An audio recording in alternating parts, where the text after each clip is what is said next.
మీరు ఏం చేస్తారో మాకు అనవసరం, మా జాతికి మాత్రం 42% రిజర్వేషన్ అయిన తర్వాతనే ఇది మీరు ఇచ్చినటువంటి హామీ, మీ హామీని మీరు నిలబెట్టుకోవాలి.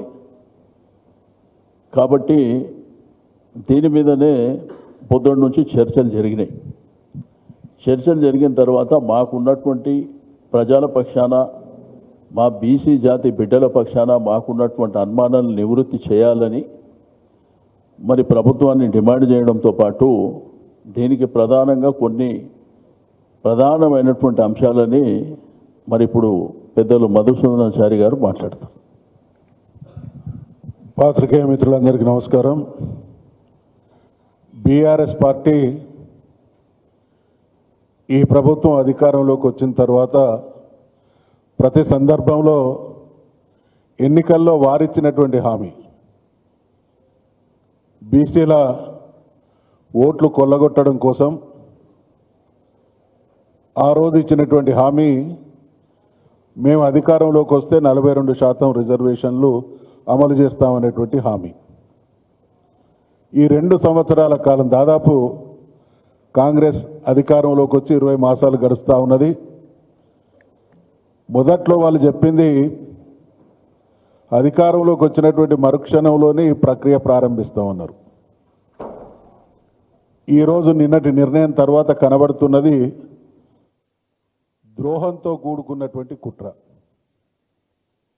20 మాసాల కాలంలో ప్రతి సందర్భంలో కూడా ద్రోహం చేసింది. మేము అనేక సందర్భాల్లో చెప్పినాం, దేశంలో జరిగినటువంటి రిజర్వేషన్ల విషయంలో వివిధ రాష్ట్రాలు చేసినటువంటి ప్రయత్నాలు, కోర్టుల పరంగా ఎదురైనటువంటి ప్రతిబంధకాలను కూడా వారి దృష్టికి తీసుకొస్తే మేము వీటన్నిటిని అధిగమించి తప్పకుండా తూచా తప్పక 42% రిజర్వేషన్లు అమలు చేసి తీరుతామన్నారు. శాసన మండలి శాసనసభల్లో బిల్లును పాస్ చేసుకున్నప్పుడు కూడా అనుసరించాల్సినటువంటి విధానం గురించి మా సలహాలు కూడా ఇవ్వడం జరిగింది. ఇక్కడ కాంగ్రెస్ పార్టీ రాష్ట్రంలో అధికారంలో ఉంది, దేశంలో వారి కూటమి ప్రధాన ప్రతిపక్షంగా ఉంది. ఏం చేసిండ్రు ఈ 3 మాసాల కాలంలో?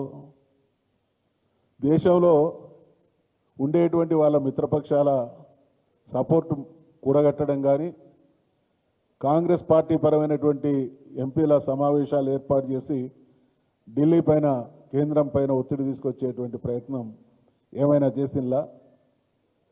అంటే తూతూ మంత్రంగా ఇవాళ జరిగింది, నిన్న జరుగుతున్నది అంతా కూడా బీసీలకు ద్రోహం చేసేటువంటి దుర్మార్గపు వైఖరే కాంగ్రెస్ పార్టీ వైఖరిగా కనబడుతున్నటువంటి సందర్భంగా బీఆర్ఎస్ పార్టీగా మేము ముక్త కంఠంతో డిమాండ్ చేస్తున్నాం, మీరిచ్చినటువంటి హామీని అమలు చేయమంటున్నాము. మేమేం కొత్త కోరికలు కోరట్లేదు, మీరు తెలిసి కావాలని.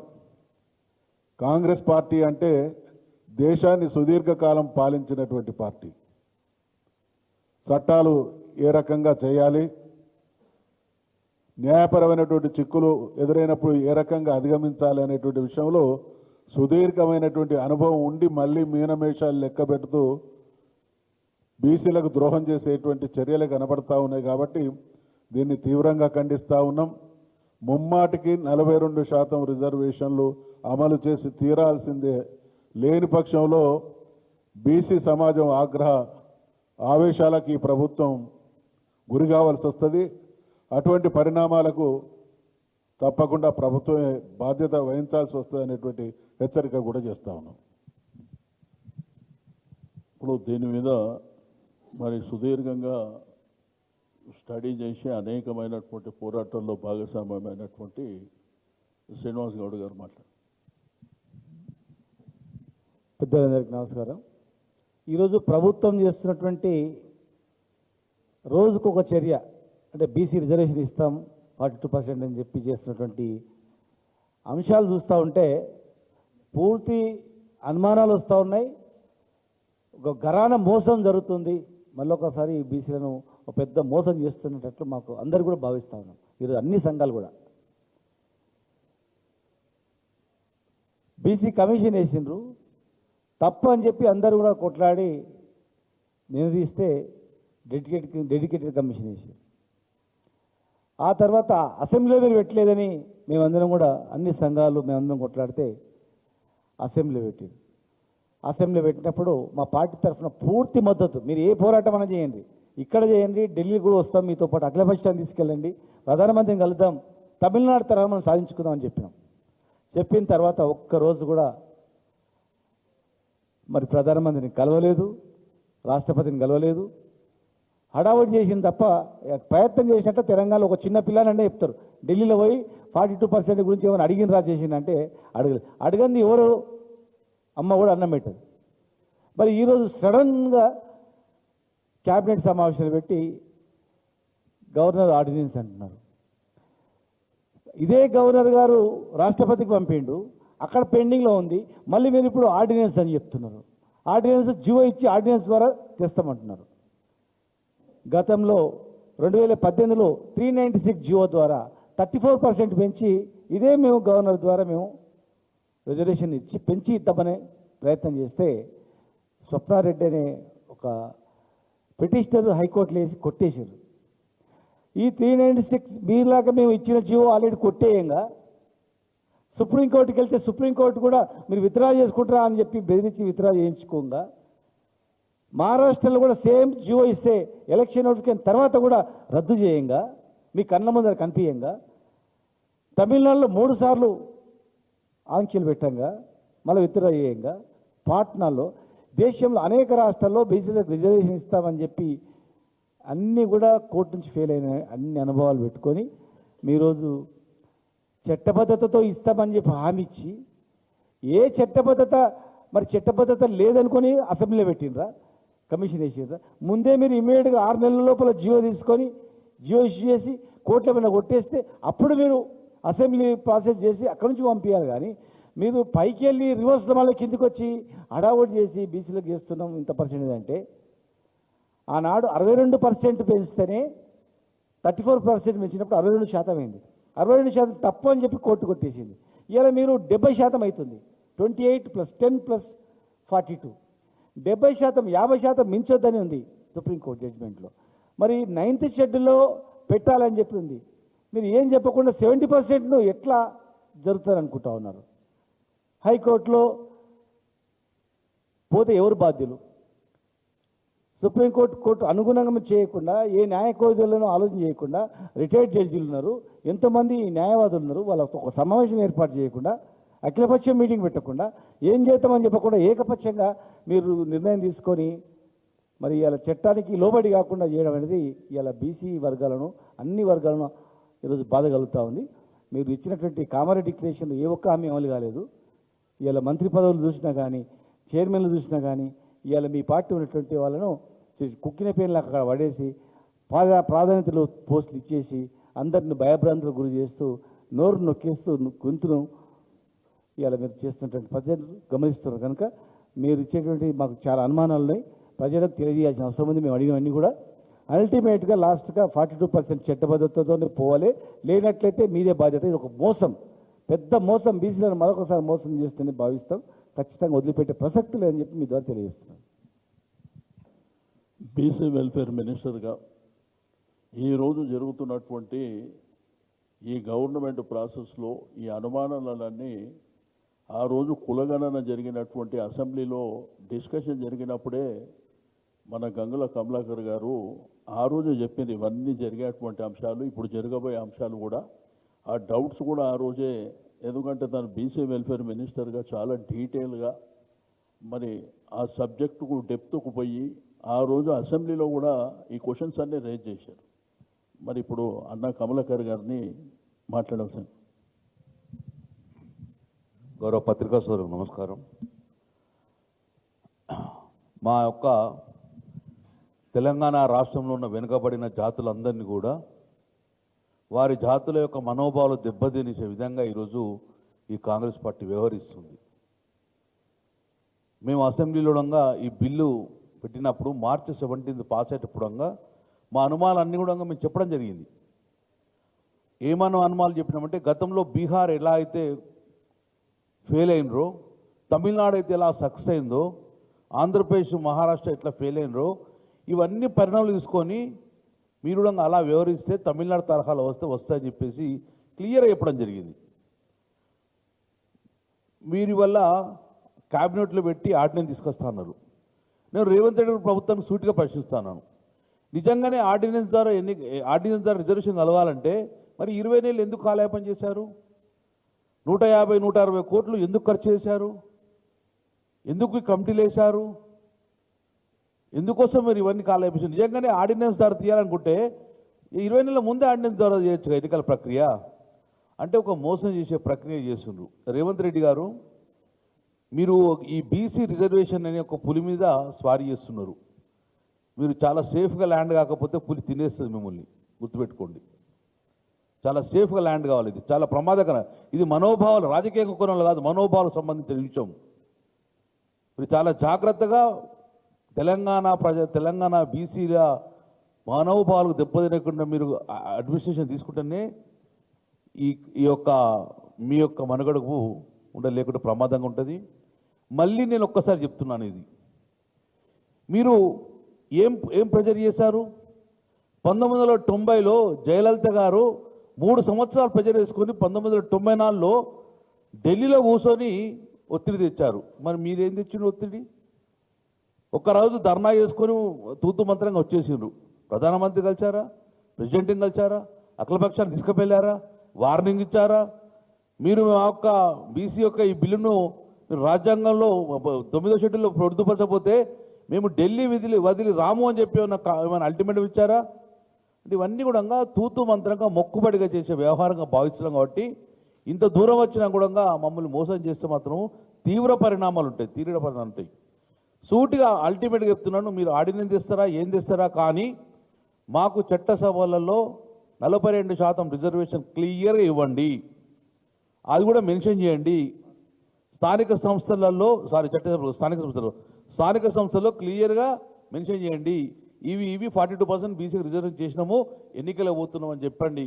కానీ మీరు ఏదో ఒక సాకు చెప్పి గిట్ట 42% ఎగ్గొడితే మాత్రం తీవ్ర పరిణామాలు కాంగ్రెస్ పార్టీ తీవ్రంగా ఎదుర్కోవాల్సిన ఉంది. ఆ బాధ్యత ముఖ్యమంత్రి రేవంత్ రెడ్డి గారు బాధ్యత తీసుకోండి.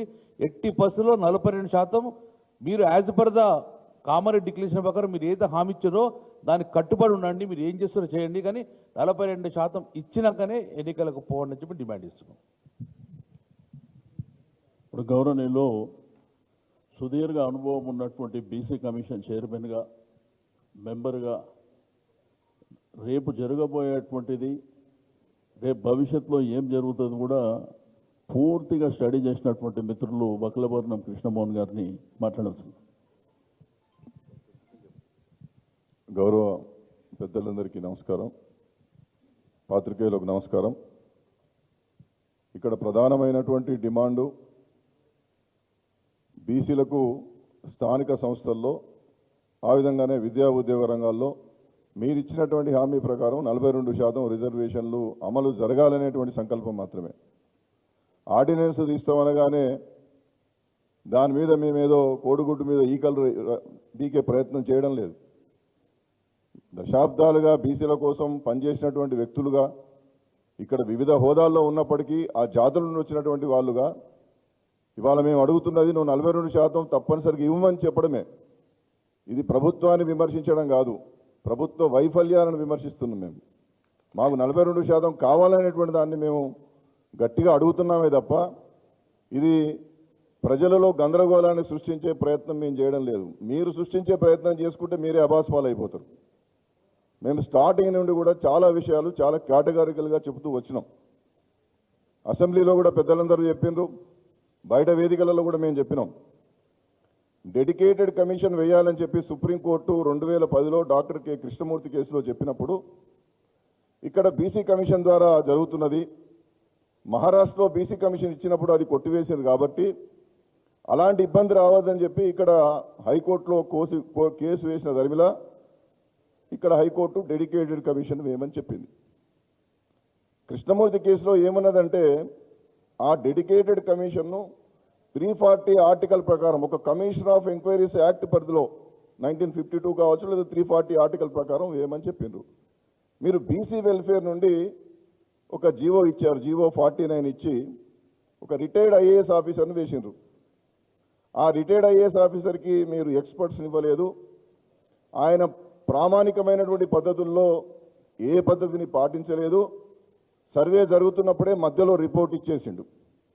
కొంతకాలానికి మళ్ళా ఆయననే ఇంకో 1 మ్యాన్ డెడికేటెడ్ కమిషన్ అని చెప్పి వేశారు. GOMS నెంబర్ 1 27/2/2025న ఆయన విద్యా ఉద్యోగ ఈ లోకల్ బాడీకి సంబంధించి కూడా సమగ్రంగా అధ్యయనం చేసిండు. 27 నాడు వేసినటువంటి ఆ కమిషన్ ఫిబ్రవరి భూసాని వెంకటేశ్వరరావు గారి కమిషనే. గతంలో Busani Venkateswararao 1 man commission for local bodies and విద్యా ఉద్యోగ స్థానిక సంస్థలు అని చెప్పి మళ్ళీ GOMS నెంబర్ 1 ద్వారా ఫిబ్రవరి 27న ఒక కమిటీ వేసిండ్రు. ఆయన రిపోర్ట్ ఎప్పుడు ఇచ్చిండంటే మార్చి 6న జరిగినటువంటి మంత్రివర్గం నాటికే ఇచ్చేసిండు. అంటే ఎన్ని రోజులు ఇచ్చిండు? 27 నుండి 6 అంటే 9 రోజుల రిపోర్ట్ ఇచ్చిండు. ఈ విషయాలను చాలా వేదికల్లో మేము మాట్లాడినాం. నువ్వు వేయాల్సినటువంటి చట్ట ప్రకారం కమిషన్లను వేయలేదు. ఆ GOMS నంబర్ 1 అనేటువంటిది కానీ టర్మ్స్ ఆఫ్ రిఫరెన్స్ కానీ అఫీషియల్ వెబ్సైట్లో లేదు. 9 రోజుల్లో రిపోర్ట్ ఇచ్చిండు. ఇది ఎట్లా నిలబడుతుంది? తర్వాత సర్వే అనేటువంటిది నువ్వు చేయొద్దు, ఈ యొక్క డెడికేటెడ్ కమిషనే చేయమని చెప్పి కంటెంపరానియస్ రిగరస్ ఎంపరికల్ ఎంక్వైరీ లోకల్ బాడీస్లో ఏ విధంగా బ్యాక్వర్డ్నెస్ ఉన్నది అనేటువంటిది కంటెంపరానియస్గా వర్తమాన స్థితులకు అనుగుణంగా మొత్తం ఇన్డెప్త్గా ఈచ్ లోకల్ బాడీ వైజ్ వెళ్ళి చేయమని చెప్తే నువ్వు 1 మ్యాన్ వేసినావు. ఆయనకి ఎవరు ఇవ్వకుండా ఓ రూమ్ లేదు, ఏం లేదు, ఆయన నివేదిక ఇచ్చేసిండట. ఇవన్నీ తెలవకుండా మధ్యలో ఫిబ్రవరిలో రిపోర్ట్ ఇచ్చేసిండు. మళ్ళీ మార్చి 6వ తారీఖులో ఇంకో రిపోర్ట్ ఇచ్చిండు. ఆ రిపోర్ట్లను మంత్రివర్గం ఆమోదించుకున్నదట. ప్రణాళిక విభాగం ద్వారా ఈ సర్వే చేయించారు కదా, ఈ సర్వే రిపోర్ట్ను కూడా 6వ తారీఖు మార్చి నాడు ఆమోదించుకున్నామని చెప్తారు. మరి వీళ్ళంతా పెద్దలంతా మంత్రులుగా చేసినటువంటి వాళ్ళు ఉన్నారు. గత ప్రభుత్వంలో కూడా చాలా రిపోర్ట్లు, చెల్లప్ప కమిషన్, సుధీర్ కమిషన్, మైనార్టీస్కు సంబంధించి 12% కావచ్చు, బోయవాళ్ళకి సంబంధించి ఆ కమిషన్లు వేసిన తర్వాత సుధీర్ కమిషన్ సమగ్రంగా 1 ఇయర్ ప్రయత్నం చేసి రిపోర్ట్ను ప్రభుత్వానికి ఇస్తే ప్రభుత్వం పబ్లిక్ డొమైన్లో పెట్టిన తర్వాత అది BCE గ్రూప్ బీసీ కమిషన్ పరిధిలోకి వస్తుంది కాబట్టి ఆ రిపోర్టు మాకు అధికారికంగా పంపిస్తే దాని మీద మేము నివేదిక ఇచ్చినాం. మరి ఆ ప్రక్రియ ఉండాలి కదా. ఈ డెడికేటెడ్ కమిషన్ ఇచ్చినటువంటిదో ప్లానింగ్ విభాగం ఇచ్చినటువంటి సర్వే రిపోర్ట్లను మీరు మార్చి 6వ తారీఖు నాడు ఆమోదించుకుంటే మరి ఆ రిపోర్ట్లను టేబుల్ చేయాలి కదా హౌస్లో కానీ కౌన్సిల్లో కానీ. మరి టేబుల్ చేయకుండా బిల్ 3, బిల్ 4 మేము విద్యా ఉద్యోగ రంగంలో 42%, లోకల్ బాడీస్లో 42% బిల్లులు పెట్టినాం, మీరు చేయలేపట్టండి అంటే బీసీలకు 42% కావాలి కాబట్టి పెద్దలందరూ కూడా ఆ రోజు పూర్తిగా మద్దతు ఇవ్వడం జరిగింది. మద్దతు ఇచ్చిన తర్వాత నువ్వు రాష్ట్రపతి గవర్నర్ గారికి పంపించావు. గవర్నర్ గారు ఏం చేయాలి? వెంటనే ఆ బిల్లులను ఆమోదిస్తే ఇవాళ అందరు పెద్దలందరూ కోరుతున్నట్టుగా అవి చట్టాలు అయ్యేది. ఆ చట్టాల ప్రకారం జీవోలు ఇస్తే ఎలక్షన్ జరుగుతుంది, ఏం జరిగేదో మనం తర్వాత చూసుకునే వాళ్ళం. గవర్నర్ గారికి మీరు ఏం చేసినారు? రిజర్వ్ చేసి రాష్ట్రపతి గారికి పంపించమని మీరు కోరినారు. రాష్ట్రపతి గారి దగ్గర పెండింగ్లు ఉన్నాయి. అవి పెండింగ్లు ఉండగానే ఇవాళ పంచాయతీరాజ్ చట్టాన్ని మీరు అమెండ్ చేసి ఆర్డినెన్స్ తీసుకొస్తా అంటున్నారు. మరి దుర్మార్గం ఏంటంటే నిన్ననే మంత్రివర్గం పెడతారు, నిన్ననే ప్రోరోగ్ చేస్తారు హౌజెస్ ఫామ్లో లేనప్పుడు, హౌజెస్ అవి శాసన మండలి జరగనప్పుడు చాలా కాలం క్రితమే ప్రోరోగ్ అయి ఉంటే మీరు ఆర్డినెన్స్ తీసుకురావాలి. నిన్ననే ఎందుకు ప్రోరోగ్ చేస్తారు? నిన్ననే 3 గంటలకు ప్రోరోగ్ చేయమని పంపిస్తారు, సాయంత్రం మంత్రివర్గంలో మేము ఆర్డినెన్స్ తీస్తామన్నారు. ఇవన్నీ మేము చెబుతున్నది ఏంటంటే న్యాయపరంగా చట్టపరంగా మొత్తం లొసుగులు. కమిషను తప్పే, మీ ప్రణాళిక విభాగం చేయడం తప్పే, మీరు ఆర్డినెన్స్ తెస్తా ఉండడం తప్పే. ఆడ బిల్లులు పెండింగ్ ఉన్న తర్వాత ఈడ చట్టాన్ని అమెండ్ చేస్తూ ఉంటే ఈ చట్టాన్ని దేని ఆధారంగా అమెండ్ చేస్తారు? మీ బిల్లులు, మీ డేటా, మీ రిపోర్ట్లన్నీ రాష్ట్రపతి గారి దగ్గర ఉన్నాయి మీరు చెప్పిన దాని ప్రకారం. మరి ఇవాళ 3 నెలలు అయితే గవర్నర్ గారి దగ్గర నెల అయితే, లేకపోతే రాష్ట్రపతి గారి దగ్గర 3 నెలలు అయితే డీమ్డ్ అసెంట్ అని ఈ మధ్యకాలంలో మనకు తమిళనాడుకు సంబంధించిన ఒక జడ్జిమెంట్ వచ్చింది. కాబట్టి మీరు రాష్ట్రపతి గారి దగ్గరికి వెళ్ళి మీరు అఖిలపక్షాన్ని కల్పించి లేకపోతే ఏం లోటుపాట్లు ఉన్నాయనేది చెప్పి ఆ బిల్స్ని తీసుకొచ్చే ప్రయత్నం అనే చేయాల్సి ఉండే. లేదా రాజ్యాంగ నిపుణులతో మాట్లాడండి, మరి డీమ్డ్ అసెంట్ అవుతుందా? అవుతే తీసుకొచ్చి వెంటనే మరి జీవోలు ఇచ్చేసి ఎలక్షన్లకు పోండి, 42% ఇవ్వండి. ఇవాళ ఎన్ని టెక్నికాలిటీస్ చెప్పినా అల్టిమేట్గా మేము కోరుతున్నది ఏంటంటే 42% ఎట్లు ఇస్తాం అనేది. మిగతా విషయాలు చాలా మాట్లాడుకుంటాం, అందరు అనుభవజ్ఞులు ఇక్కడ ఏళ్ల తరబడి మంత్రులుగా చేసినటువంటి వాళ్ళు అవగాహన లేకుండా, అనుభవం లేకుండా ఏదో ప్రభుత్వాన్ని విమర్శించేటటువంటి పద్ధతిలో ఇక్కడ లేము. మా అందరి యొక్క లక్ష్యము బీసీలకు 42% రిజర్వేషన్లు కావాలి. కాబట్టి ఎట్లా తీసుకొస్తారో చెప్పండి. ప్రజలను తప్పుదోవ పట్టించే ప్రయత్నం చేయకండి. మీ ఆర్డినెన్స్ తెస్తా అంటున్నారు కదా, ఫస్ట్ పంచాయతీరాజ్ చట్టంలో డెడికేటెడ్ కమిషన్ నివేదిక ఇస్తేనే రిజర్వేషన్లు అమలు చేయాలని ఉందా లేదా చూసుకోండి. ముందు ఫస్ట్ అమెండ్మెంట్ చేయండి. మీరు అసెంబ్లీ జరుగుతున్నప్పుడేమో అవన్నీ చేయరు, అసెంబ్లీలో ఏది టేబుల్ చేయరు, ప్రజలకు ఏది స్పష్టంగా చెప్పరు, అన్ని పద్ధతులు తప్పు పాటిస్తారు, చట్టబద్ధంగా రాజ్యాంగబద్ధంగా ఉన్నాయని తప్పులు పట్టించి ఇవాళ మీరు ఏం చేయాలనుకుంటారు? బీసీలకు మోసం చేయడం తప్ప, దగా చేయడం తప్ప, ఇది గరాణ మోసం తప్ప మరొకటి కాదు. కాబట్టి దీని మీద మళ్ళీ మనం తప్పనిసరిగా మళ్ళీ అన్ని విషయాలు చర్చించుకుందాం. కానీ ఇవాళ రాష్ట్ర ప్రభుత్వం బీసీలకు మోసం చేసుడు బంద్ చేసి 42% ఎట్లు ఇస్తారనేది ఇప్పటికైనా రాజ్యాంగ నిపుణులతో మాట్లాడండి. మీరు చట్ట సవరణ ఎట్లా చేస్తారో చాలా స్పష్టంగా మీరు ప్రజలకు చెప్పండి. మేము ఇవాళ అంటున్నాం, నీ డెడికేటెడ్ కమిషన్లు రాంగు, నీ ప్రణాళిక విభాగం చేసినటువంటి సర్వే తప్పు, అది ఎక్కడా నిలబడదు. కాబట్టి నువ్వు ఇవాళ ఇప్పటికైనా రియలైజ్ అయ్యి ఈ రేవంత్ రెడ్డి గారి ప్రభుత్వానికి కనుక బీసీల మీద ప్రేమ ఉంటే మీరు మళ్ళీ మొత్తం రీస్కెడ్యూల్ చేసుకోండి విషయానంతా కూడా. మళ్ళీ ఆర్టికల్ 340 ప్రకారమా, లేదా కమిషన్ ఆఫ్ యాక్ట్ 1952 ప్రకారమా, లేకుంటే స్టాటిస్టికల్ యాక్ట్ 2008 ప్రకారమా ఓ కమిషన్ వేయండి, మళ్ళీ సర్వే చేయించండి. నువ్వు సర్వే చేసి కమిషన్లకు ఇస్తే, కమిషన్లు చేస్తే కంటెంపరానియస్ కాదు. కమిషన్ తన యొక్క మేధస్సును ఉపయోగించి ఎక్స్పర్ట్స్ని పెట్టుకొని తనదైనటువంటి పద్ధతిలో కమిషన్ స్వతంత్రంగా నివేదిక ఇవ్వాలి. నువ్వు ఇచ్చినటువంటి లెక్కల ప్రకారం ఇవ్వడం అనేటువంటిది ఉండదు. ఇదే పద్ధతిలో మహారాష్ట్రలో అక్కడ ఉన్నటువంటి బీసీ కమిషన్ డెడికేటెడ్ కమిషన్గా వాళ్ళు దానికి ఇచ్చిన తర్వాత, పవర్స్ ఇచ్చిన తర్వాత, అక్కడ ఉన్నటువంటి BC commission, Maharashtra BC commission ఒక నివేదిక ఇస్తే ప్రభుత్వం ఇచ్చినటువంటి ఆధారాల మీద వీళ్ళు రిపోర్ట్ ఇచ్చిండ్రు, ఇక్కడ బీసీ కమిషన్ మైండే అప్లై చేయలేదు కాబట్టి ఈ రిపోర్ట్ను మేము కొట్టేస్తున్నాం అని చెప్పి ముగ్గురుతో కూడినటువంటి సుప్రీంకోర్టు రాజ్యాంగ ధర్మాసనం చెప్పింది. ఒక్కసారి సుప్రీంకోర్టు చెప్పిన తర్వాత ఆర్టికల్ 141 ప్రకారం ఆ యొక్క జడ్జిమెంట్ దేశానికంతా వర్తిస్తుంది, మళ్ళీ ఎప్పుడు అవసరం లేదు.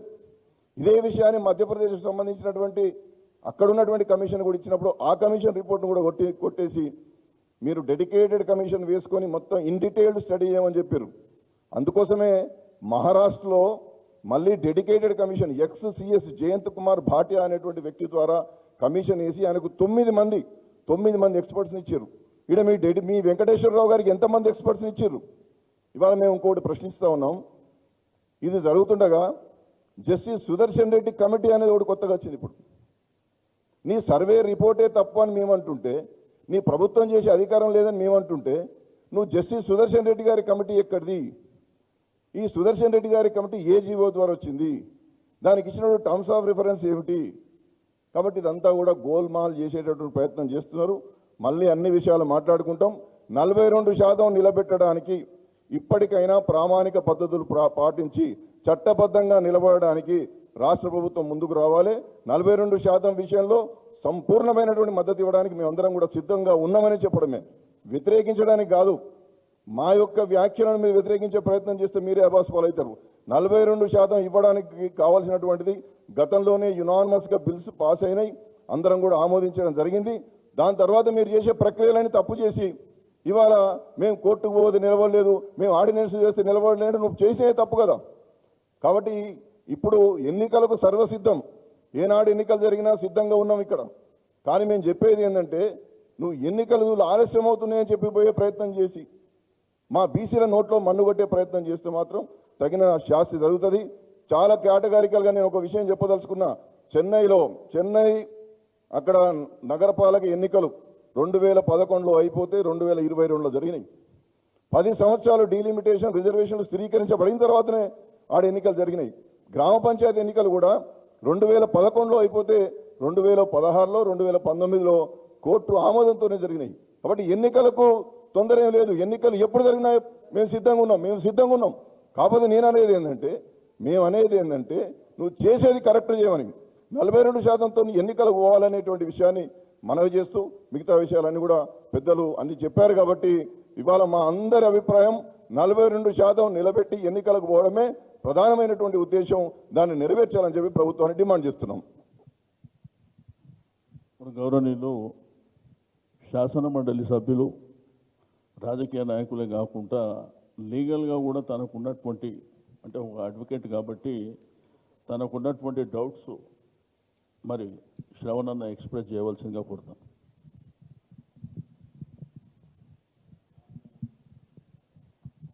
మీడియా మిత్రులకు అదేవిధంగా తెలంగాణలో ఉన్న బహుజన బంధువులకు అందరికీ కూడా హృదయపూర్వకంగా నమస్కారం. కొన్ని మౌలికమైనటువంటి అంశాలు మీ దృష్టికి ఇప్పటికే గంగుల కమలాకర్ గారు, తలసాని శ్రీనివాస్ యాదవ్ గారు, మధుసూనాచారి గారు, కృష్ణమోహన్ గారు, చాలా శ్రీనివాస్ గౌడ్ గారు స్పష్టంగా తీసుకొచ్చినారు. అయినప్పటికీ కూడా కొన్ని రిపీట్ చేయొచ్చు, కొన్ని కొత్తగా ఏమైనా ఉంటే నేను చెప్పే ప్రయత్నం చేస్తాను. దేశమంతా రాహుల్ గాంధీ గారు రాజ్యాంగం పట్టుకొని జితనీ ఆబాదీ ఉతనీ హిస్సా అని చెప్పని దేశవ్యాప్తంగా ప్రచారం చేస్తున్నటువంటి ఒక పెద్దలు అదేం బ్రహ్మ పదార్థమో తెలియదు కానీ 42% అని చెప్పని బీసీ డిక్లరేషన్లో కామారెడ్డిలో పెట్టిండ్రు. ఆ 42% కూడా మొత్తానికి గాయగత్తర చేసిండ్రు, మాయమాటలు చేసేసిండ్రు. కులగణన సర్వేలో సమగ్ర కుటుంబ సర్వే చేసినప్పుడు బీసీల జనాభా మైనారిటీయేతర ముస్లిమేతర బీసీ జనాభా 52% ఉంటే దాన్ని 42%కి కుదించేసి మొత్తానికి బీసీల నోట్లో మన్నుగొట్టేటువంటి ఒక ప్రయత్నం ఈ ప్రభుత్వం చేసింది. రెండవది, ఇది బీసీల భవిష్యత్తుకు సంబంధించిన అంశం. ఇది కాంగ్రెస్ పార్టీదో లేకపోతే ఇవాళ ప్రభుత్వంలో ఉన్నటువంటి ఒక రేవంత్ రెడ్డి గారికి సంబంధించిన సొంత వ్యవహారం కాదు. దీనిపైన పరిపూర్ణమైనటువంటి ఒక ట్రాన్స్పరెన్సీ ఉండాలా, లీగల్ శాంటిటీ ఉండవలసిన అవసరం ఉంది. ఇవన్నీ కూడా లోపించినట్టుగా స్పష్టంగా కనబడతా ఉంది. పట్టి పంగనామాలు పెట్టుకుంటే గోడసాటుకు పోయి తూడ్చుకున్నట్టుగా, చిత్తశుద్ధి లేని శివపూజలు ఎలరా అన్నట్టుగా ఈ ప్రభుత్వం పూర్తి స్థాయిలో బీసీలకు సాధికారత ఇవ్వాలా, బీసీల జీవితాల్లో వెలుగులు నింపాలా అన్నటువంటి ఒక చిత్తశుద్ధి ఉన్నట్టుగా కనబడతలేదు. అదేదో డిక్లరేషన్ చేసినాం కాబట్టి ఆ డిక్లరేషన్ తూతూ మంత్రంగా కొనసాగించాలా అనేటువంటి ఒక వ్యవహార శైలి దీంట్లో కనబడుతుంది. ఈ మాట అనడానికి కారణం ఏంటి అంటే, కులగణన మొదటి 6 నెలల్లోనే చేస్తామన్నారు. కానీ పలుమార్లు అనేక రాజకీయ పార్టీలు భారత రాష్ట్రంతో కూడుకొని అనేక రాజకీయ పార్టీలు, బీసీ సంఘాలు అందరూ నెత్తి మీద నోరు పెట్టుకొని మొత్తుకునేంత వరకు కూడా కులగణన అనేటువంటిది, ఎంపెరికల్ స్టడీ అనేటువంటిది చేపట్టలేదు. చేపట్టిందన్నా సమగ్రంగా చేసిండ్రా అంటే పూర్తి స్థాయి లోపభూయిష్టంగా చేసేసినారు. దాదాపు వాళ్ళే ఒప్పుకున్నారు. ఓసారి 10 లక్షల మంది పార్టిసిపేట్ కాలేదు, ఇంకోసారి 20 లక్షల మంది పార్టిసిపేట్ కాలేదు అని చెప్పని వాళ్ళు తప్పుడు లెక్కలు చూపించే ప్రయత్నం చేసినారు. బీసీలను తక్కువ చేసి చూపెట్టినారు. ఇది రెండవ తప్పిదం. మూడవది ఏంటి అంటే, డెడికేటెడ్ కమిషన్ లేకుండా ట్రిపుల్ టెస్ట్ ఏదైతే సుప్రీంకోర్టు ఏదైతే కృష్ణమూర్తి జడ్జిమెంట్లో కానీ, వికాస్ కృష్ణారావు వర్సెస్ మహారాష్ట్ర జడ్జిమెంట్లో కానీ ఏదైతే ట్రిపుల్ టెస్ట్కి సంబంధించి డెడికేటెడ్ కమిషన్ ద్వారా ఈ ఎంపెరికల్ స్టడీ చేయాలని చెప్పి నెత్తి మీద నోరు పెట్టుకొని మొత్తుకున్నప్పటికీ, సుప్రీంకోర్టు చెప్పినా, పలుమార్లు హైకోర్టు చెప్పినప్పటికీ కూడా ఒంటెద్దు పోకడతో ఈ రేవంత్ రెడ్డి గారి ప్రభుత్వం దాటవేత ధోరణికి పాల్పడుతూ కేవలం బీసీ కమిషన్ ద్వారా చేయాలనేటువంటి ఒక ప్రయత్నం చేసిండ్రు. సరే, ఆఖరికి అనేక ఒత్తిళ్లకు తలవొగ్గి డెడికేటెడ్ కమిషన్ అని చెప్పింది. ఇంతకుముందు కృష్ణమోహన్ గారు చెప్పినట్టుగా ఆ కమిషన్ రిపోర్ట్ ఏమైంది చెప్పండి. భూసాని వెంకటేశ్వరరావు గారి రిపోర్టు రేవంత్ రెడ్డి గారో లేకపోతే ప్రభుత్వంలో ఉన్న కేబినెట్ మంత్రుల ప్రైవేట్ ప్రాపర్టీ కాదు, ఇట్స్ పబ్లిక్ ప్రాపర్టీ. మీరు జనానికంతా ఇవ్వకపోయినా కనీసం శాసనసభ్యులకైనా, సాధికారికంగా ఎన్నిక కాబట్టినటువంటి శాసనసభ్యులకైనా అసెంబ్లీలో కానీ కౌన్సిల్లో కానీ ఇంతవరకు దాన్ని టేబుల్ చేయలేకపోతే అంతర్యం ఏంటి? మీరు ఇంత వారు చెప్పినట్టుగా జీవో నెంబర్ 1 ద్వారా ఒక కమిటీ వేసినారు. భూసాని వెంకటేశ్వరరావు గారి కమిషన్ వేసినారు. తర్వాత వారన్నట్టుగా జస్టిస్ సుదర్శన్ రెడ్డి గారి కమిషన్ వేసినారు. ఈ రిపోర్ట్స్ ఏమైనా ఇంతవరకు నిన్న కనీసం క్యాబినెట్లో ఏమైనా చర్చ చేసిండ్రా అంటే దాని ఊసు కూడా నిన్న క్యాబినెట్ మంత్రులు మాట్లాడుతూ బయట పెట్టినట్టుగా దాఖలాలు లేవు. ఇది private property of the Congress party కాదు, రేవంత్ రెడ్డి కాదు. ఇది పబ్లిక్ సంబంధించినటువంటిది. ముఖ్యంగా తరతరాలుగా అడగదొక్కబట్టేటువంటి బీసీల యొక్క భవిష్యత్తుకు సంబంధించింది కాబట్టి ఈ రిపోర్ట్లన్నీ బయట పెట్టాల్సి ఉండే. ఇంకొక ముఖ్యమైన విషయం, కులగణన చేసినారు. వేల కోట్ల రూపాయలు ఖర్చు పెట్టినారు, తప్పో ఒప్పో చేసినారు. Why is that report is not tabled in the assembly అండి? ఆ రిపోర్ట్ ఇంతవరకు కూడా ప్రజల దృష్టికి ఎందుకు పెట్టుకొచ్చే ప్రయత్నం చేయలేదు? అసెంబ్లీలో పెట్టలేదు, కౌన్సిల్లో పెట్టలేదు, ప్రజలకు కూడా ఇంతవరకు కూడా దాన్ని యాక్సెస్ ఇచ్చినట్టుగా దాఖలాలు ఇవాటి కూడా కనబడతలేవు. కాబట్టి ఇదంతా కూడా ఏదో ఆష్పాష్గా చేసేసి ప్రజలను మభ్యపెట్టేసి రేపు ఏమైనా రాకూడని అవాంతరాలు వస్తే మేము చేసేది చేసినా మేమేం చేయాలో అవాంతరాలు వచ్చినాయని చెప్పని చేతులు దులుపుకపోయేటువంటి ఒక వ్యవహారం ఇవాళ ఈ ప్రభుత్వం దగ్గర కనబడతా ఉంది. ఎందుకు ఈ మాట ఇంకా కూడా అనవలసి వస్తుందంటే, ఒక పక్కన మీరు బిల్లు పంపినారు. Bill is under the scrutiny of the constitutional head. భారత రాజ్యాంగానికి అధిపతి అయినటువంటి ఒక రాష్ట్రపతి దగ్గర ఈ శాసనసభ పాస్ చేసినట్టు ఒక బిల్లు ఆయన స్క్రూటినీలో ఉంది వాళ్ళ. He has not approved it, he has not rejected it, it is still pending with him. ఏం చేసినాడు రేవంత్ రెడ్డి గారు? ఢిల్లీ పోయి డ్రామా చేసి వచ్చినాడు జంతర్ మంతర్ దగ్గర. కనీసం మరి ఇంతమంది బీసీ నాయకులు ఉన్నారు, బీసీ కమిషన్లో పనిచేసిన వాళ్ళు ఉన్నారు, మేధావులు ఉన్నారు, వీళ్ళందరినన్నా ఎవరైనా ఒకసారి ఢిల్లీలో రాష్ట్రపతి దగ్గర తీసుకెళ్దాము, ఆల్ పార్టీ డెలిగేషన్ తీసుకెళ్దాము, ప్రెసిడెంట్ ఆఫ్ ఇండియా మీద ఒత్తిడి పెడదామని చెప్పని కనీసం ప్రయత్నం చేయకుండా ఇవాళ ఆర్డినెన్స్ అని పట్టుకొచ్చినారు. It's a crisis. ఒక పక్కన ప్రెసిడెంట్ ఆఫ్ ఇండియా దగ్గర బిల్లు ఉంటుంది, మళ్ళా ఇంకా ఇదే ఏ బిల్ అయితే పంపిన క్యాబినెట్ దాన్ని పట్టించుకోకుండా ఇవాళ ఆర్డినెన్స్ పట్టుకొచ్చినట్టయితే you are only creating a constitutional conflict which may probably go against the interest of the backward classes. ఇది రేవంత్ రెడ్డి ప్రభుత్వం క్లారిఫై చేయాలా. నువ్వు బిల్లును రిట్రీట్ చేసినావా? బిల్లును విత్డ్రా చేసుకున్నావా? బిల్లు విత్డ్రా చేసుకోవడం కోసం ఏమైనా అఫీషియల్గా నువ్వు ఏమైనా గవర్నర్ ద్వారా కమ్యూనికేషన్ పంపించినావా? ఏమీ లేకుండా మీ జాగీర్లు కావు కదా, బిల్లు పంపిస్తావు, నువ్వు ప్రెసిడెంట్ ఆఫ్ ఇండియా దగ్గర ఉంటుంది ఈ అంశం మీద, మళ్ళీ నేను ఆర్డినెన్స్ పట్టుకొచ్చినానంటే ఇది లీగల్గా కాన్స్టిట్యూషనల్గా కాన్ఫ్లిక్ట్ అవుతుంది. కాబట్టి దీన్ని ఎట్లా ఎదుర్కొని నిలబడుతుందో ప్రభుత్వం దయచేసి సమాధానం చెప్పాలని చెప్పని కూడా నేను కోరుతా ఉన్నాను. ఇంకొక ముఖ్యమైన అంశం, నిన్న మాట్లాడినారు 42% అని చెప్పని ఫ్లాట్గా నేను 42% ఇస్తా అంటే కూడా you can't justify, because you have to substantiate the appropriate backwardness. నువ్వు ఆ బ్యాక్వర్డ్నెస్ ను సబ్స్టాన్షియేట్ చేస్తే నువ్వు 42 వస్తుందా 52 వస్తుందా అనేటువంటిది లెక్కల ద్వారా ఒక మ్యాథమెటిక్స్ ద్వారా ఎరేవ్ కావాలి. కానీ నేను 42 అన్నా కాబట్టి నేను 42 అంటున్నా అని చెప్పానంటే రేపు కోర్టులు దాన్ని ఒప్పుకుంటాయా ఒప్పుకోనట్టుగా పెద్ద పంచాయతీ. కాబట్టి ఒక సమగ్రమైనటువంటి ఒక సాంకేతిక అవగాహన లేకుండా, ఒక సోషల్ సెన్సిటివిటీ లేకుండా కేవలం రాజకీయాల కోసం మేము మేము ఇస్తున్నాం, రేపు పొద్దుగాల కోర్టులు ఏమైనా లేకపోతే ప్రెసిడెంట్ ఆఫ్ ఇండియా ఒప్పుకున్నా ఒప్పుకోకపోయినా పర్వాలేదు అనేటువంటి ఒక ధోరణి, ఒక బాధ్యతారాహిత్యం, ఒక క్యాలెస్నెస్ ఈ ప్రభుత్వం దగ్గర కనబడుతుంది. కాబట్టి మేము విజ్ఞప్తి చేస్తా ఉన్నాం, ఇది ఆషామాష వ్యవహారం కాదు, మా జీవితాలతో సంబంధించినటువంటిది. ఏళ్ల తరబడి పోరాటం చేస్తే ఈ రిజర్వేషన్ల కోసం కొట్లాడుతూ ఉన్నాం. ఇవాళ ఒక కీలకమైన దశలో రేవంత్ రెడ్డి గారి ప్రభుత్వం వాగ్దానం చేసి దాటవేత ధోరణికి పాల్పడుతూ ఈ రకమైనటువంటి ఒక మోసపూరిత వైఖరిని విడనాడి సమగ్రమైనటువంటి ఒక పారదర్శకత ఇవ్వాల్సిన అవసరం ఉంది. కులగణన రిపోర్ట్లు టేబుల్ చేయవలసిన అవసరం ఉంది. డెడికేటెడ్ కమిషన్ రిపోర్ట్స్ టేబుల్ చేయవలసిన అవసరం ఉంది. ఈ బిల్లు ఆర్డినెన్స్ కాన్ఫ్లిక్ట్ ను ఎట్లా రిజాల్వ్ చేస్తారో ప్రజలకు ఎక్స్ప్లెయిన్ చేయాల్సిన అవసరం ఉంది అని చెప్పని ఈ సందర్భంగా డిమాండ్ చేస్తా ఉన్నాం. గౌరవనీయులు, రాజ్యసభలో పార్లమెంట్లో మరి అన్ని విధాలుగా కేంద్రంతో కానీ లేకపోతే ప్రెసిడెంట్ ఆఫ్ ఇండియా గారి దగ్గరికి వెళ్ళడానికి కానీ మన మిత్రుడు వద్దిరాజు రవిచంద్ర గారు ఈ బీసీ 42% అంశంలో కీలకమైనటువంటి భూమిక పోషిస్తున్నటువంటి వద్దిరాజు గారిని మాట్లాడవలసింది.